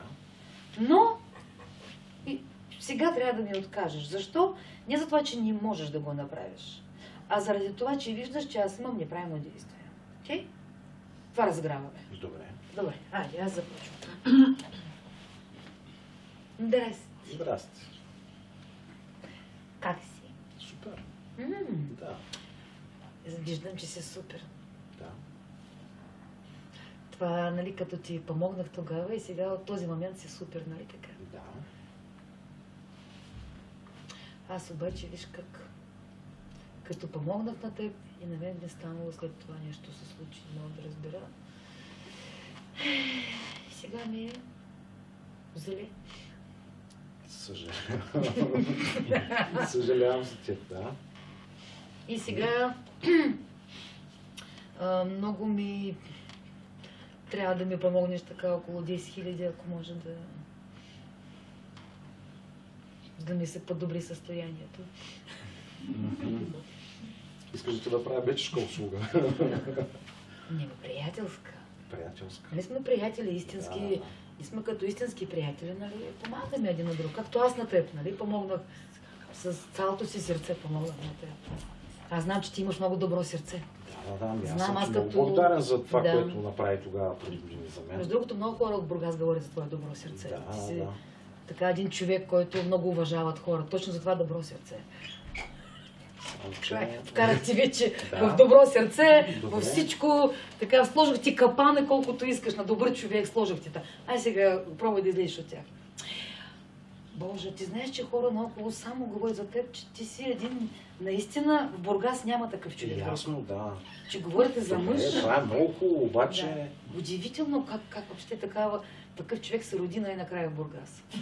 Да му се не види. Късмет, че щастие, какво ти кажа? Какво справя? Аз ти манипулирам по пълна програма, нали така? Вкарвам ти в добра граница. Пробва да излезеш, айде. Аз само... Къде отидаха помощници? Аз само за малко искам да ми... Да, не, ще ги върнеш там, когато имаш възможност, нали? Да, в смисъл някъде 20 години там. Ще имам възможност. Това е уникално. Като имаш възможност. Да, като имам възможност. Много ми харесва. Безсрочен договор. Друг живот. Не знам какво ти кажа. Направо ще кажа, че няма да ти помогна. По друг начин не виждам. Въпросът как на такъв човек, виж как ние слагаме капани. Тези капани е безсъзнателни. Тези капани е нашия егоизъм. И аз те сложих във всички. Сложи ти мен, дай, ще те добре, как ти ще ми отговориш, няма да ми дадеш? Дай сега, правим лавирди. Ти идваш при мене, сложи ми всички капани на добър човек и да видим как ще ти откажа. Доброта не взема. Добре, както и да е. Преди известно време ти помогнах. Предполагам, се сещаш, нали? Тогава цъфтиш и връзваш. Обаче аз нещо я закъсах и имам нужда от малко средства. Начален капитал трябва да стартирам нещо, ако можеш да ми помогнеш да си върнеш жеста по някакъв начин. Няма при кого друг да отиде, иначе бих отишъл при някой друг. А какво се случи с тебе? Какво се случи с мен? За какво? Лошо ми тръгнаха нещата и фалирах. И сега просто ми трябва малко средства да стартирам на ново.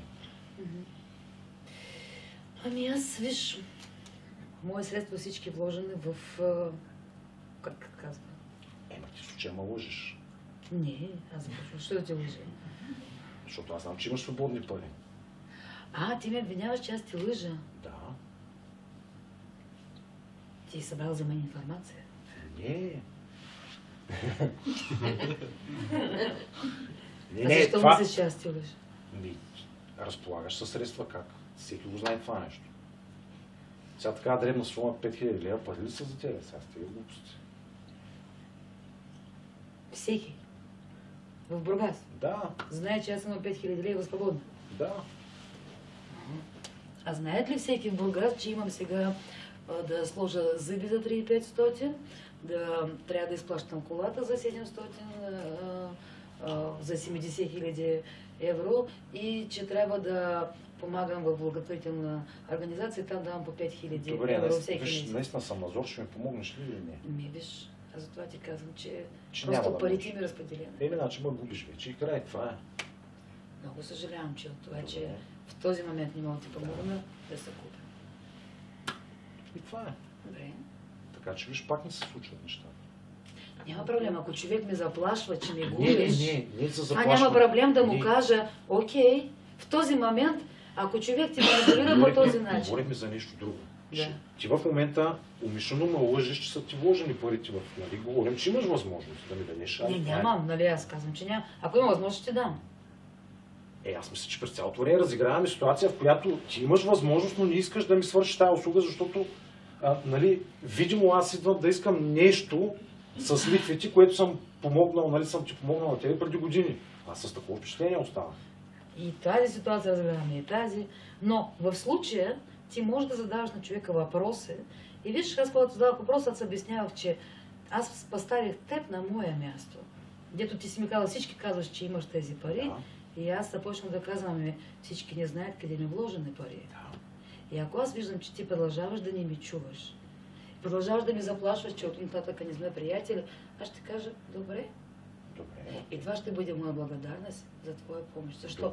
Защото в този момент аз не съм подкрепила твое егоистично манипулационно поведение към мен. Говорихме за ситуация, в която имаш възможност, ами отказваш. Да има възможност, но ако ти, дори и ти отказвам в момента, но и ако ти продължаваш да ми заплашваш с това...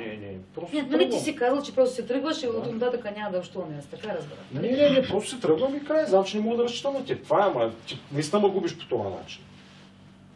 Защото знам, че можеш да ми помогнеш, а не го правиш. Аз имам очакване, прямо да ми помогнеш. Надявам се да ми помогнеш, защото имам нужда от тия пари. Няма проблем да загубиш такъв човек. Знаеш защо? Защото този човек ти слага в много силни, жестки граници. Ти или ще ми помагаш, или ми губиш.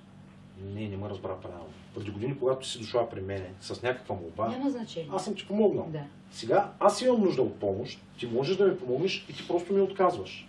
Това значи аз повече при тебе за услуги няма да идвам. Това имам преди, че ме губиш. Това е. Колко е хубаво. Да, идеално. Но ако утре ти се наложи втора услуга, аз нямам, просто ще кажа, съжалявам, не мога да ти помогна и това е. Това са такива нормални ситуации. Затова казваме, че граница е много тънка. Да, просто е много различно всичко и не може по един и същи начин да се постъпва в примерно различните ситуации. Няма как да стане. Затова тук няма репетиция. Да. Тук има изследване и реакция на тук и сега. Ситуация тук и сега. И ние казваме, че ние реагираме не само на това, кой на кого помогнал, а на егоизма човека, на човека реагираме. Така, значи, ако ти дойдеш при мен за услуга и аз ти откажа, било тактично или не тактично, повече няма да дойдеш, знаеш, че не можеш да разчиташ на мен по един или по друг начин, нали така? За това говорим. Виж, ние с теб не можем да се разберем, знаеш защо?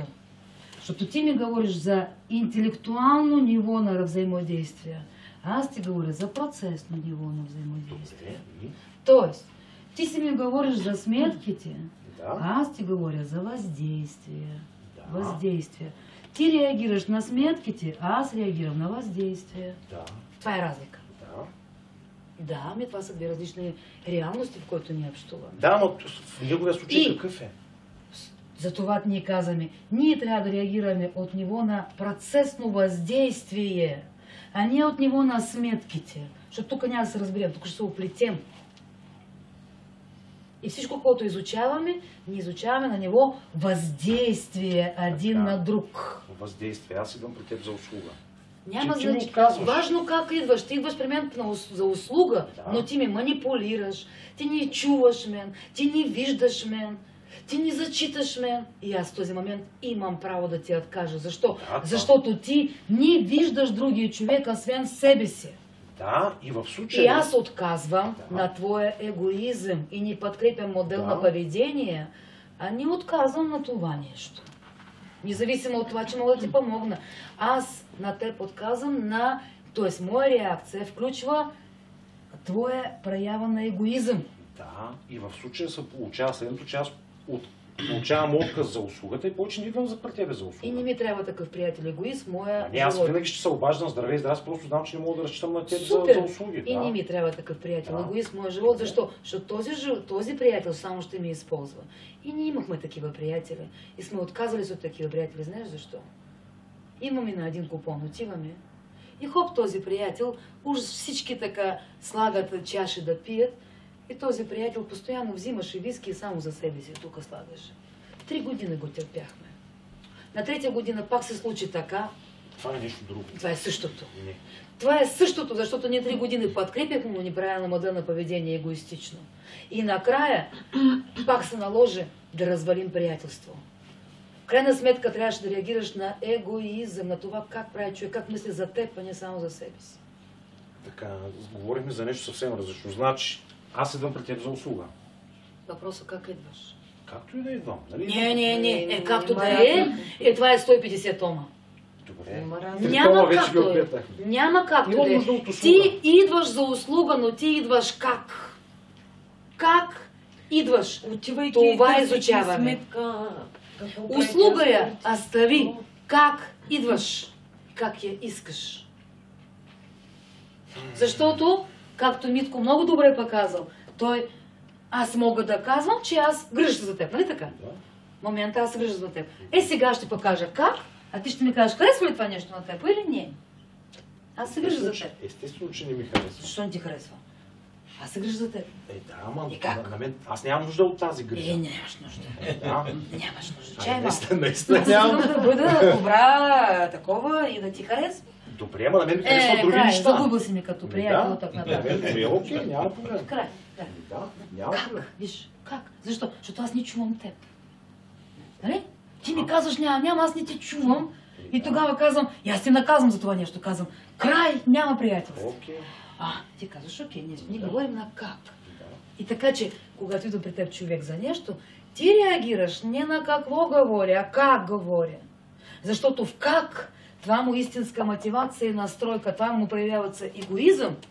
Егоизъм това е значи чисто потребление, важно само за мен. Друг хич не ме интересува. Да си гледа работа. Каквото там се случва, по какъв начин, какво му настроение, какво му финансово състояние, въобще не ме интересува. Аз ти направих услуга преди 10 години, направих. Да. Сега, ако обичаш да ми направиш. Сега нямам възможност. Как така нямаш възможност? Ти приятел ли си или не? Приятел съм. Сега ти хора, значи в България, като ни благодарница, като им направиш нещо, значи въобще е такова. В момента нямам възможност да ти направя. В момента няма. Той никога няма да имаш възможност. Той постоянно. А вчера, като имаш възможност на този комшия, той ми казал, че му даде 5000. А на мен, значи нямаш. Така ли? А той нищо не ти направи, аз ти направя. Ето, ние можем така да общуваме, но това се нарича как? Чиста егоистична потребителска позиция. Не чувам въобще те, забележи. А правя всичко така, само за мен да ми, и продължавам нападение. Това да. Ама ще се умориш в един момент, ще престанеш. Ще се уморя, ни стъпня да има приятели, аз ще се уморя, ще се разболея, ти ще се разболееш и ни казваме, как така да не живеем? Как да живеем по друг начин? Как да живеем така, за да не обиждаме и да не натискаме един друг? 150 тома. Да, точно така. Разбраме. Тук. Това имам предвид. 150 тома. Изучаваме процеса как.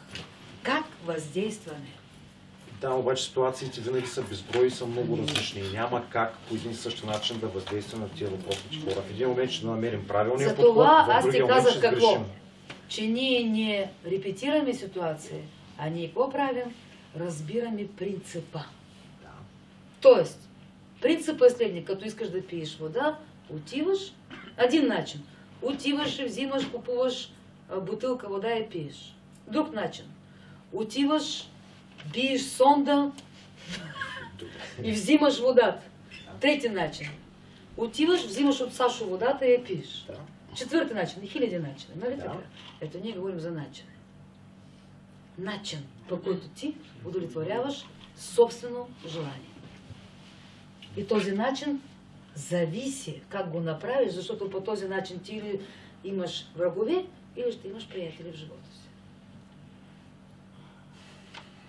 Значи всеки гледа през неговата си призма и тактично за всеки един тук в залата е нещо различно. Няма как по един и същи начин да реагираме в различни ситуации. Няма призма. Ти като идеш след 3 часа ходиш в туалетна. Ходиш ли? Примерно. 4. Няма Добре, 5 най-много. Да, Другия ден. Има ли човек, който ни прави това нещо след храна? Има, да, и... Кой? Някой, не знам, Къде? богопомазан, богоизбран, не знам. Къде? Нямам понятие. Възможно е да има. Няма такъв човек. Добре ги. Така, същото психично поле. Тоест, закон един и същ за всички хора, нали така? Да. Същото в духовно пространство. Тоест, там има закони, които действат на всички хора. Ясно, че в различни ситуации ние по различен начин ще ги приемаме, но те действат на всички.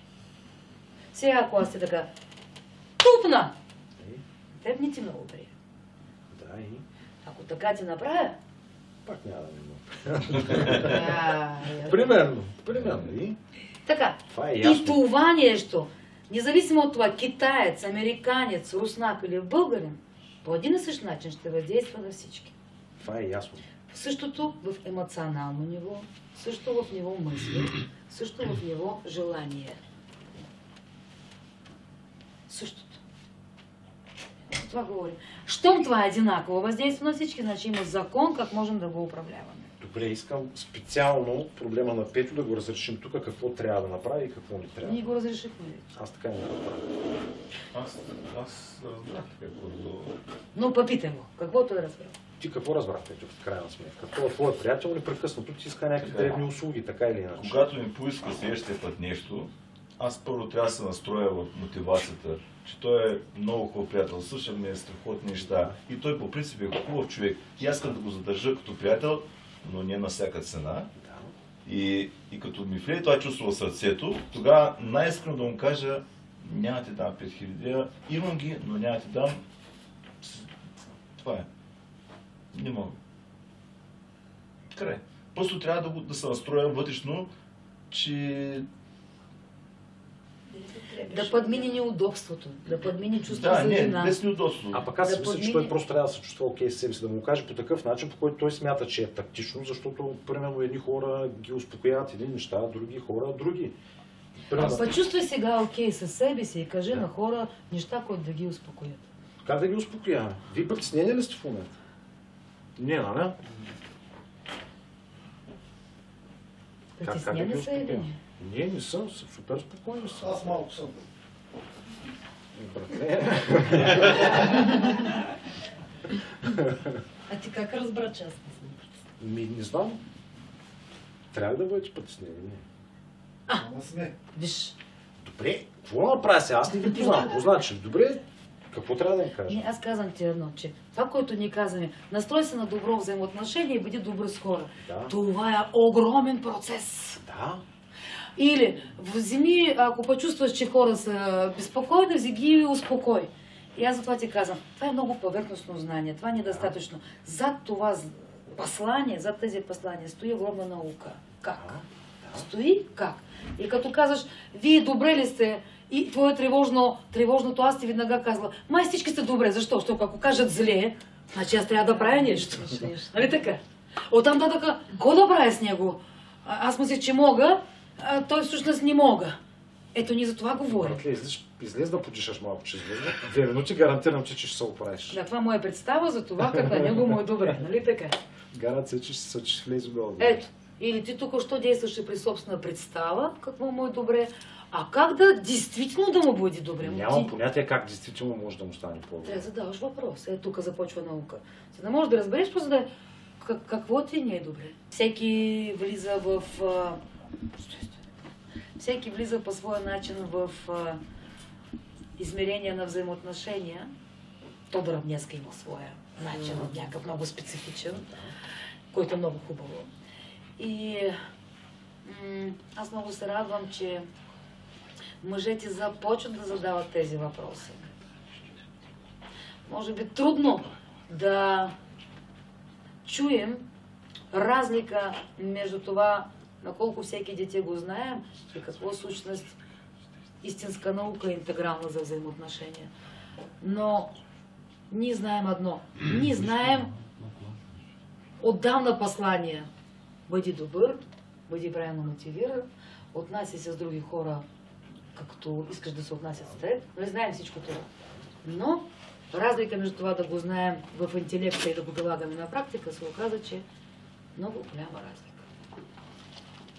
И се учим на това нещо. Как да го прилагаме на практика. Аз благодаря на всички за участие. Мисля, че днеска беше много важна тема, която е свързана с благодарността. Затова се изразявам благодарността, че не избягал, че все пак чул. И ние сме правили интересно упражнение, което се нарича над егоизма, когато независимо, где-то по-важно не да бъдем на едно мнение, а по-важно да останем приятели и да уважаваме, че живота ни срещнал като разнообразие, с който ние можем да попрактикуваме. Пожелавам на всички правилно да използвате благодарността в нашия живот. Благодарността на среща с разнообразие и благодарността на усилия, което това разнообразие те предизвиква да направите в този момент, тук и сега, при взаимодействие с него. Аз мисля, че ти го показах и на теоретична част, и на практична част. Ясно ме. Всичко. Защото това е процес, който също показва, понякога ние не разбираме един друг. Много беше важно тук как да не отидем в агресия, гняв, злоба, нетърпимост. А как все пак да останеш и да чувате един друг, пробваш поне да чуваш през бариерата. И след това да останеш в правилни приятелски взаимоотношения. Те са много по-важни. Ти държиш това нещо и не осъждаш човека за различието. Но работиш с конкретно качество. Благодаря на всички и до нови срещи! Благодаря.